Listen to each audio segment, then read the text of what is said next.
გამარჯობა, დღეს აგიხსნით რას ნიშნავს link in bio. გაჩვენებთ მაგალითს თუ როგორ შეიძლება მისი გაკეთება WordPress-ზე ელემენტორის გამოყენებით და ტრადიციულად მოგცემთ რამდენიმე რეკომენდაციას. და რა არის link in bio? Link in bio არის ლინკი, რომელიც განთავსებული არის თქვენი სოციალური ქსელის პროფილში და მის დანიშნულება არის, რომ ჩაუგდოთ ადამიანს, გაუგზავნოთ ეს ლინკი ადამიანს და იმის მაგივრად, რომ ამ ლინკზე გადასვლისას, იმის მაგივრად, რომ დახვდეს ესეთი უზარმაზარი საიტი, რომელზეც უნდა იაროს, ეძებოს, რაღაცა გაარკვიოს, ხო? დახვდება კრეატილო და ესეთი გამზადებული მინი საიტი, ან მე ვიტყოდი ციფრული სავიზიტო ბარათი, სადაც ადამიანი პირდაპირ გადავა იმ სექციაზე, იმ კატეგორიაში, იმ საინტერესო ლინკზე, რომლის შესახებაც დაუშვათ შეიძლება მას მოუნდეს მეტი ინფორმაციის მიღება.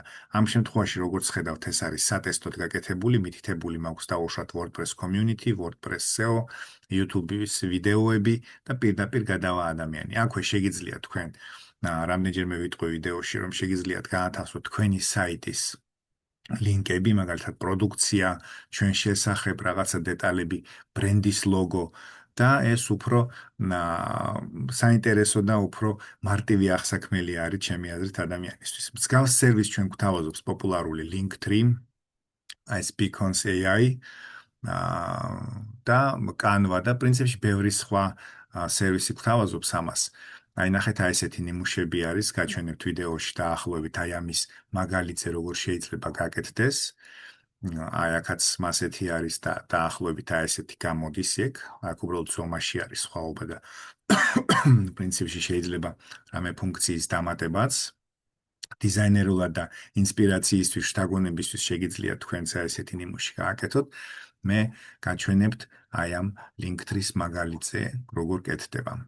პირველ რიგში დავაინსტალიროთ ელემენტორი თუ არ არის დაინსტალირებული, გადავდივართ პლაგინების განყოფილებაში, add plugin. აქ ჩავწერთ Elementors. აქ დავკლიკავთ ინსტალაციის ღილაკზე. ესე. შემდეგ თუ პირველად დაინსტალირებთ, შეიძლება მოითხოვოს აქტივაცია, რაღაც რეგისტრაცია, მარჯვენა ზედა კუთხეში იქნება გათიშვის ღილაკი და გათიშავთ. ან შეიძლება პირდაპირ გააქტიურდეს, როგორც ახლა აქ მოხდა. გადავიდეთ გვერდების განყოფილებაში. აქ შევქმნათ ახალი გვერდი. დავარქვათ მას link in bio. აი ეს გავთიშოთ აქედან. აი ასე. link in bio, აი ასე. ჩვენ შეგვიძლია თვითონ WordPress-ის სტანდარტული იმითაც ავაწყოთ ბლოკ ედიტორით, მაგრამ ამ შემთხვევაში ვაწყობთ ელემენტორით. ამიტომ დავაკლიკოთ აი ამ ღილაკს, ეს არ გვინდა. აი ამ ღილაკს დავაკლიკავთ edit with elementor. შევალთ თვითონ ელემენტორში და აქ ძალიან მარტივად ვიჯეტების განყოფილებას ჩავწეროთ bio და ესეთი მინიმალისტი ვიჯეტი გამოვა და აი აქ გამზადებული არის ყველაფერი. პირველ რიგში ვცვლით სურათს, სურათი ავტვირთოთ კომპიუტერიდან, აი ასე.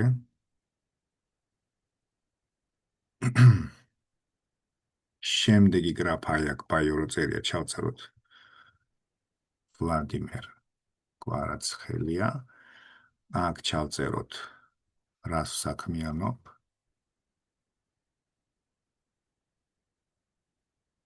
აი ასე. და აი აქ დავუშვათ ამ კომპანიის ლოგო, სლოგანი ან რამე ტექსტი ისეთი. შემდეგ გვაქვს აიკონები და ეს არის სოციალური ქსელების აიკონები. აქ შეგვიძლია შევცვალოთ, აი მაგალითისთვის მე Instagram-ი არ მინდა და წავშალე და დავუშვათ მინდა დავამატო Instagram-ის მაგივრად YouTube-ი. აი აქ add icons დავაჭერ, აი ესე და ჩამონათვალში მოვნახავ YouTube-ს.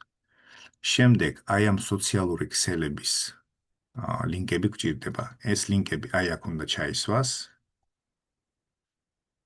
აი აქ და აი აქ. ეს იმისთვის, რომ ამ აიკონებზე დაკლიკვისას გადავდივართ უკვე კონკრეტულად სოციალურ ქსელებზე. შემდეგი არის call to action link buttons და აი აქ არის მაგალითისთვის ჩავწეროთ WordPress. ამას გადავიყვან, აი WordPress community სადაც წერია. ჩვენი Facebook WordPress community-ზე გადავა. შემდეგ გვექნება დავუშვათ WordPress-ის SEO კურსი დავუშვათ. აქ თქვენ შეგიძლიათ რამე მნიშვნელოვან ლინკებზე გადაიყვანოთ, აი მაგალითისთვის როშევა ამ ლინკინ ბაიოზე შეგიძლიათ გადაიყვანოთ, როგორც უკვე საუბარი იყო, საიტზე, პროდუქციაზე, მომსახურებაზე, ყველაფერზე, რაზეც გაგიხარდებათ. ამ შემთხვევაში ჩვენ აქ დავამატოთ YouTube ვიდეოს დავუშვათ და აი აქ მივაწერ მნიშვნელობა არ აქვს დავუშვათ, რაღაცა თემატურად რაც თქვენ გჭირდებათ, გავაკეთოთ publish და ეს პრინციპში მზად არის. ეხლა როგორ ხდება ამის შეცვლა? პირველ რიგში ჯერ შევხედოთ რა გამოგვივიდა. აი აქ, აი ამ ღილაკზე დავკლიკავთ და ხედავთ ხო, აი ესეთი რაღაც გამოვიდა. თვითონ ეს კოხტად არის ყველაფერი, მაგრამ აი აქ ეს ტექსტი გვიშლის. ამისთვის ჩვენ დავკლიკავთ აქ და დავკლიკავთ და Elementor Canvas გავაკეთებთ.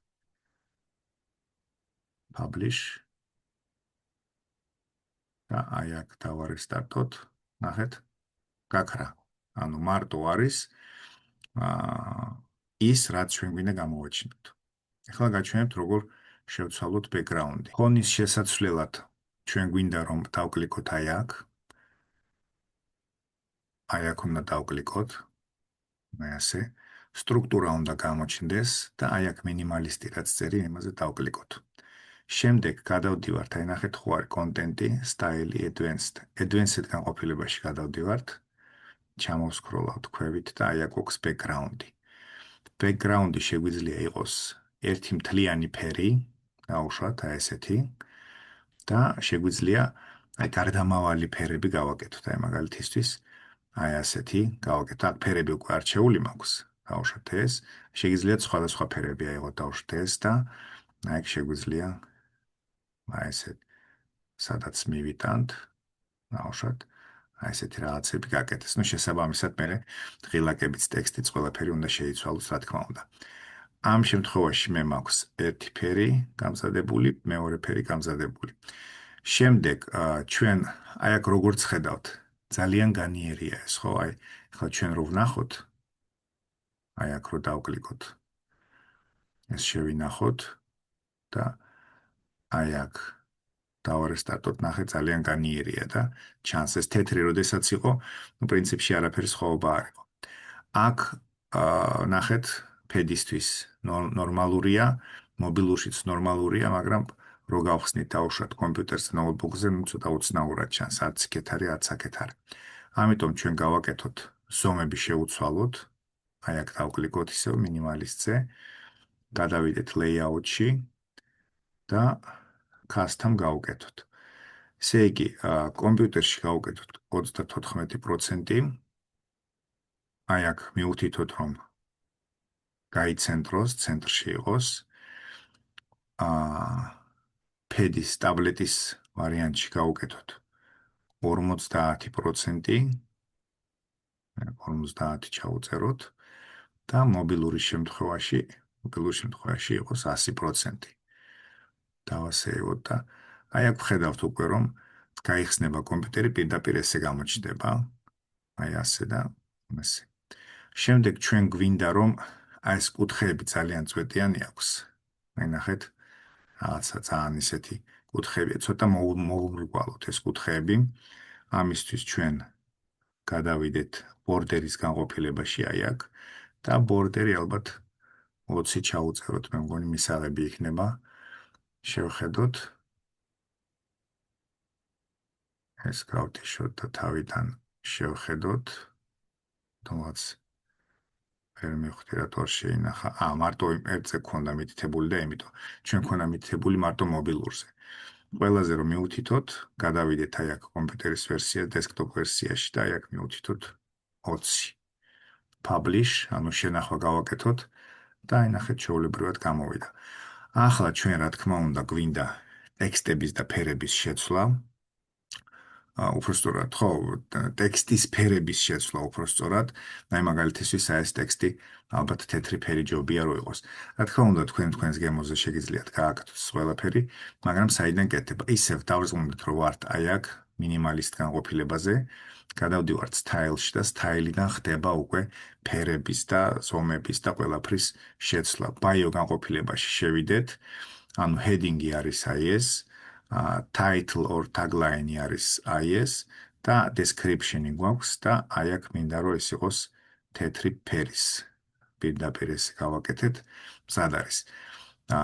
შემდეგ აიკონები დავუშვათ, ну, რა ვიცი, ხა შეიძლება სხვა ფერი გავუკეთოთ თქვენ, მაგრამ მე მგონი ნორმალური ფერია.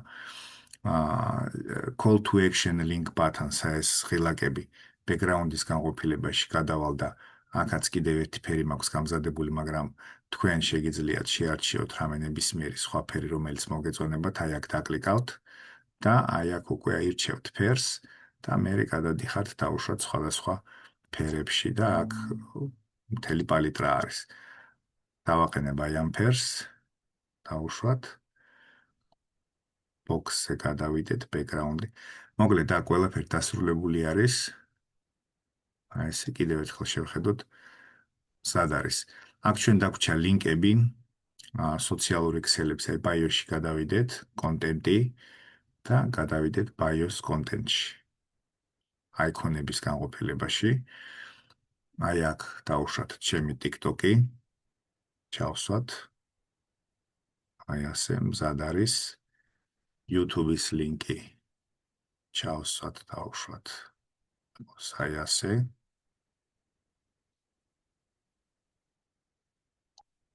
აი ასე. Facebook community-ს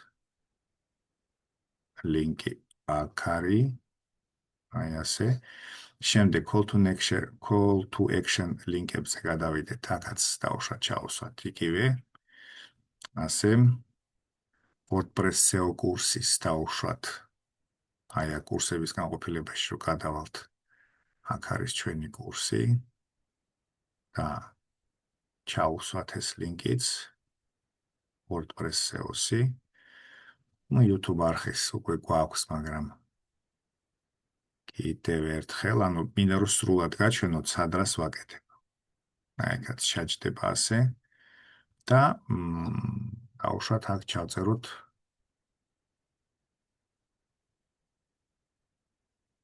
web service-ის ლინკი ჩავსვათ აქ. შემდეგ თქვენ უკვე სურვილისამებრ შეგიძლიათ ყველა ღილაკზე მიუთითოთ, რომ გაიხსნას იმავე გვერდში თუ გაიხსნას ცალკე ახალ გვერდად. ეს რისთვის კეთდება? თუ აქვე გაქვთ თქვენს დომენზე გაქვთ ეს ყველაფერი გაკეთებული, რა თქმა უნდა, საიტის შიგნით გირჩევნიათ რომ იმოძრავოთ, მაგრამ იქნებ სადმე სხვა საიტზე გააგზავნით, სხვა საიტზე უშვებთ, მაშინ გირჩევნიათ რომ ცალკე ფანჯარაში გაიხსნას. მოკლედ აი როგორც გითხარით, იმ სერვისებთან შედარებით ბევრად უფრო მეტი თავისუფლება გაქვთ, ბევრად უფრო მეტი ფუნქცია გაქვთ და გადავიდეთ სხვა დეტალების განხილვაზე. დავიწყებ ყველაზე პირველი სხვაობით, ეს არის ბრენდინგი. აი ესე გაკეთებული, რომელიც იქნება პირდაპირ საიტზე. ჩვენი ბრენდის დომენი გამოჩნდება და ეს ჩანს უფრო პროფესიონალურად. ბრენდინგი ძალიან მნიშვნელოვანი არის. აქ შეიძლება ჩავსვათ კომპანიის ლოგო, აქ შეიძლება კომპანიის დასახელება. არა აქვს მნიშვნელობა, როგორც ჩათვლით საჭიროდ ისე, მაგრამ პირველ რიგში მნიშვნელოვანი არის აი ეს ჩანს დომენი. დომენში უნდა იყოს ჩვენი კომპანიის დასახელება. მაშინ, როდესაც აქ თქვენ ხედავთ link3-ს, შემდეგ დავუშვათ დახრილი ხაზი და დავუშვათ web service.g ან რაღაც როგორც იწერება აქ, ხო? აი მაგალითისთვის ნახოთ, აი ამ პლატფორმაზე, როგორც ხედავთ, ჯერ ჩანს დომენი, შემდეგ მოდის სახელი. აქაც ჩანს ჯერ დომენი, შემდეგ მოდის სახელი. მარტო სახელებით არის განსხვავება და აქ დომენი ყველასთვის ერთნაირი აბსოლუტურად ყველასთვის კომპანია იქნება თუ პიროვნება იქნება, არანაირი სხვაობა არ არის. აქ ისევ და ისევ გავიმეორებ, ჩვენ გვაქვს ეს დომენი ხა სატესტო ჩავწერე ისევ საჩვენებლად, მაგრამ აი აქ დავუშვათ რომ იყოს ესეთი web service.g, გამოჩნდება, რა თქმა უნდა, უფრო საინტერესოდ. გარდა ამისა, თქვენ თანხაში, დაახლოებით იგივე თანხაში, ახლა აი ამას ქართულ ჰოსტინგებზე დომენის და ჰოსტინგის შეძენით წელიწადში 250 ლარი დაჯდება ალბათ დღევანდელი 2025 წლის მონაცემებით პლუს მინუს სხვადასხვა ჰოსტინგს გააჩნია, ფასებს გააჩნია, მაგრამ დაახლოებით ესეთი ფასები არის. მაშინ, როდესაც ამ ფასებში თქვენ ღებულობთ აი ამ სერვისს, რომელზეც მაინც ხართ დამოკიდებული და შეზღუდული ფუნქციებში და ნებისმიერი ფუნქციის თუ რაღაცა სერვისის დამატებითი თანხა გამოდის წელიწადში. აქ თქვენ შეგიძლიათ ჩასვათ თქვენი ანალიტიკა, ეს Google Pixel-ი, Google Analytics-ი იქნება, Facebook Pixel, Meta Pixel-ი თუ რაც იქნება ნებისმიერი ანალიტიკა, შეგიძლიათ მეილების დაგზავნის ფუნქციაც ჩაურთოთ და ყველაზე მთავარი ამ ყველაფრის გარდა, რაც ახლა ვისაუბრებ ბრენდინგზე და ფუნქციებზე, თქვენ სწავლობთ გაკეთებას.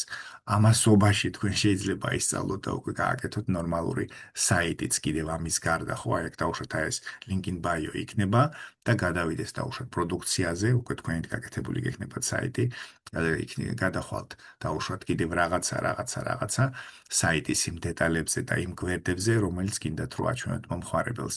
ჩემი YouTube არხით სუსტად ამას ემსახურება, ამას გასწავლით ყველაფერს. მოიწონეთ ეს ვიდეო თუ თქვენთვის სასარგებლო იქნება და თხოვნა მექნება კომენტარში დამიწერეთ თქვენი ვარიანტები, რა გამოგივიდათ, რა არ გამოგივიდათ, რაში დავუშვათ, გაიჭედეთ ესე თქვათ, ეს ყველაფერი გამიხილოთ ძალიან საინტერესო იქნება. წარმატებებს გისურვებთ.